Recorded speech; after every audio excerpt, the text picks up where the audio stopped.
warahmatullahi wabarakatuh. Perkenalkan, nama saya Retno Safitri dari jurusan Bimbingan Konseling Islam semester 2 YIN Syekh Nurjati Cirebon. Dalam kesempatan video ini saya akan mereview sebuah buku yang berjudul Pendidikan Kewarganegaraan untuk Pendidikan Tinggi karya Dr. Ujang Tjadra, Sarjana Hukum MH MIP dengan tahun terbit 2019 dan jumlah halaman 337. Langsung saja, yang pertama yang akan kita bahas yaitu tentang orientasi terhadap pendidikan kewarganegaraan.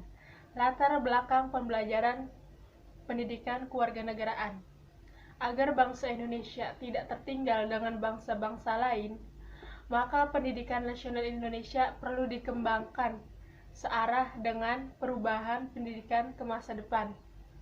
Pendidikan nasional memiliki fungsi sangat strategi, yaitu mengembangkan kemampuan dan membentuk watak serta perubahan bangsa yang bermanfaat dalam rangka mencerdaskan kehidupan bangsa.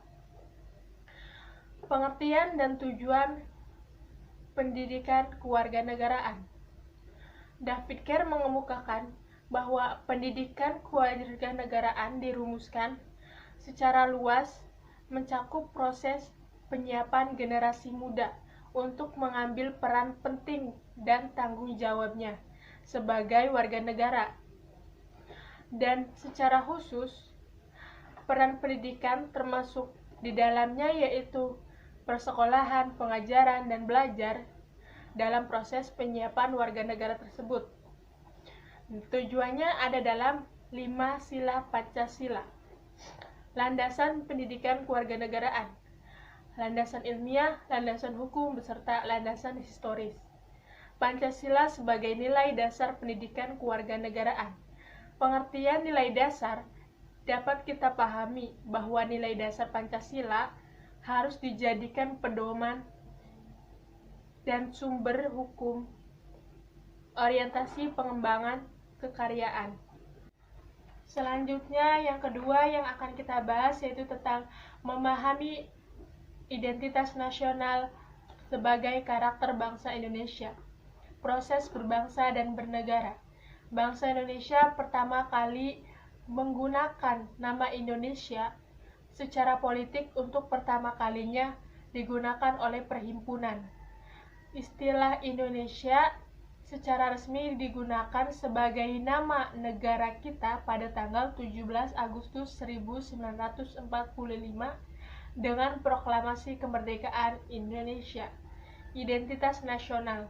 Istilah identitas nasional atau identitas bangsa melahirkan tindakan kelompok yang diwujudkan dalam bentuk-bentuk organisasi atau pergerakan-pergerakan yang diberi atribut-atribut nasional. Pancasila sebagai identitas nasional bangsa Indonesia. Dalam pengertian ini, Pancasila digunakan sebagai petunjuk hidup sehari-hari. Dengan kata lain, Pancasila dipergunakan untuk penunjuk arah semua aktivitas atau kegiatan dan kehidupan di dalam semua bidang. Bhinneka Tunggal Ika sebagai identitas nasional bangsa Indonesia. Semboyan Bhinneka Tunggal Ika menunjukkan bahwa bangsa Indonesia sangat heterogen dan karenanya toleransi menjadi kebutuhan mutlak.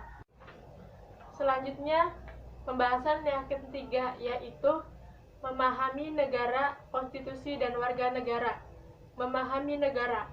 Negara adalah salah satu subjek hukum internasional sebagai kesatuan politik yang harus memiliki unsur-unsur tertentu, sebagaimana ditentukan dalam Konferensi Pan-Amerika dari tahun 1933 di kota Montevideo, yang lebih lazim dikenal dengan Konvensi Montevideo.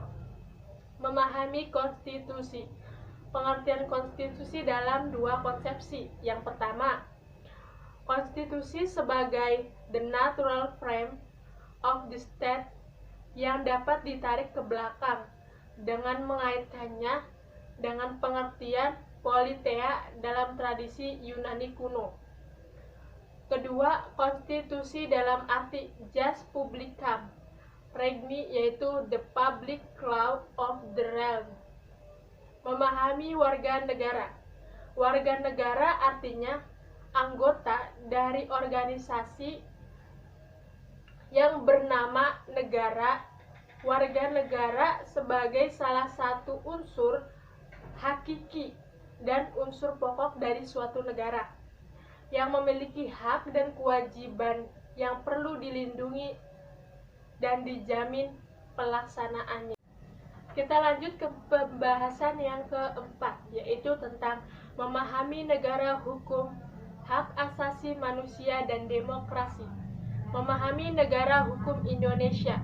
Konsep demokrasi dan hak-hak asasi manusia merupakan isu pokok yang menjadi inspirasi perkembangan prinsip-prinsip negara hukum yang mengharuskan adanya pengakuan normatif dan empiris terhadap prinsip-prinsip supremasi hukum, bahwa semua persoalan diselesaikan dengan hukum sebagai pedoman tertinggi. Memahami hak asasi manusia ada dalam pasal 1 ayat 1 Undang-Undang Nomor 39 Tahun 1999.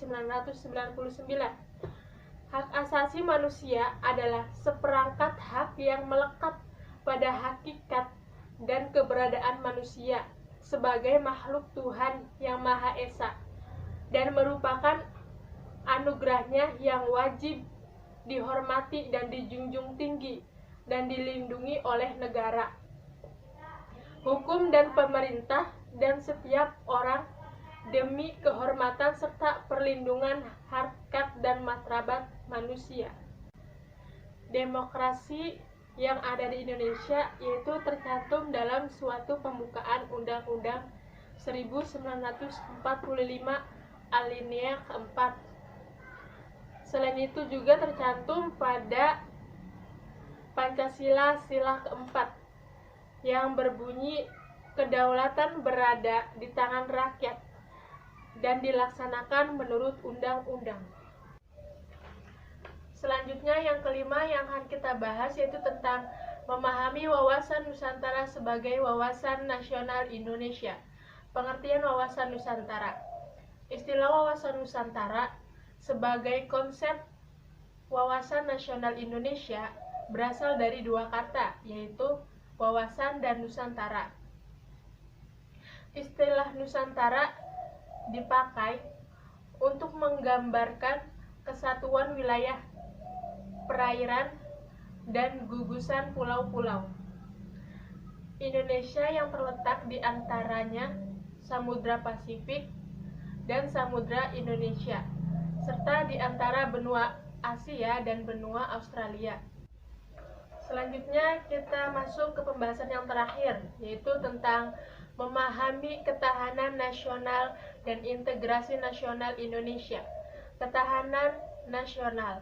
Ketahanan nasional adalah keuletan dan daya tahan suatu bangsa yang mengandung kemampuan mengembangkan kekuatan nasional yang ditunjukkan untuk menghadapi segala ancaman yang membahayakan kelangsungan hidup negara dan bangsa Indonesia. Integrasi nasional Indonesia. Integrasi nasional adalah upaya menyatakan seluruh unsur suatu bangsa dengan pemerintah dan wilayahnya, dengan kondisi masyarakat Indonesia yang diwarnai oleh berbagai keanekaragaman.